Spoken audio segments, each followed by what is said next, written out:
Ooh, You all Nikki, struggle with it, the penis question, don't you?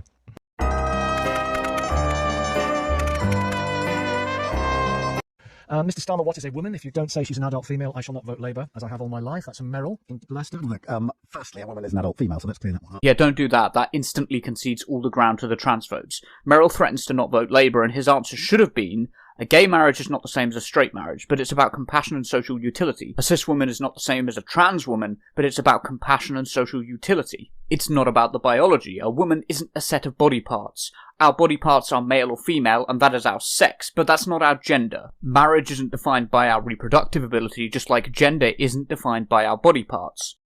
So Merrill, we live in a country with 4 million children in poverty, where domestic violence victims can't get justice due to the cuts made by this government, and 1,600 women are sleeping rough in our nation's capital every single night. If Merrill won't vote Labour because we can't agree on the exact definition of a woman, many women will continue to suffer from poverty and insecurity. If you care about women, it's your duty to help us form a Labour government and vote Labour at the next election. Another one for Sakir. Has his party decided on the definition of what a woman is? And another one, could you ask Sakir if he ever thought he'd be stumped over the question, what is a woman? Well, if you must press me on it, a woman is a person who is assigned feminine roles and expectations by their society based on their perceived femaleness and or stated identity. Just like an adoptive parent is still a valid type of parent, a trans woman is still a valid type of woman. We're talking about a social role here. I don't struggle with this, and nor do the World Health Organization, the British Medical Association, Amnesty International, or the hundreds of other expert bodies who agree with our position on this.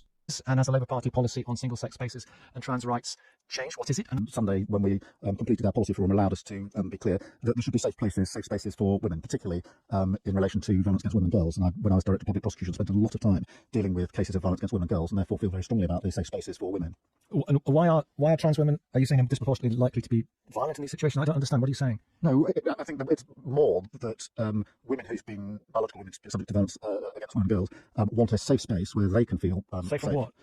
Well, a safe space where they can feel that they are, properly supported and protected. That was a mess. The interviewer easily trapped him. He should have said that our policy on single-sex spaces is to keep the same policy that we've had in this country for 20 years. If you're transgender, you can use the toilet or space that corresponds to your identity. Everyone should get individual cubicles, so everyone's space is respected, but trans people are not a threat, and this is all a distraction from the real issues. Why wouldn't they be properly supported and protected?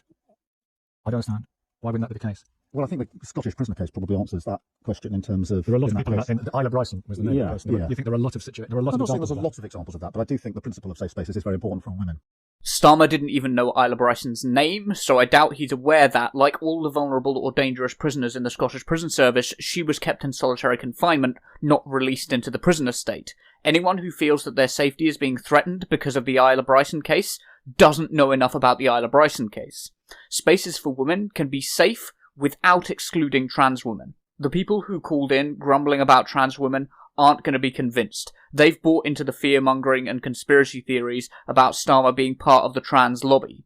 They're not voting Labour, they're single-issue voters and will most likely vote Conservative or third party.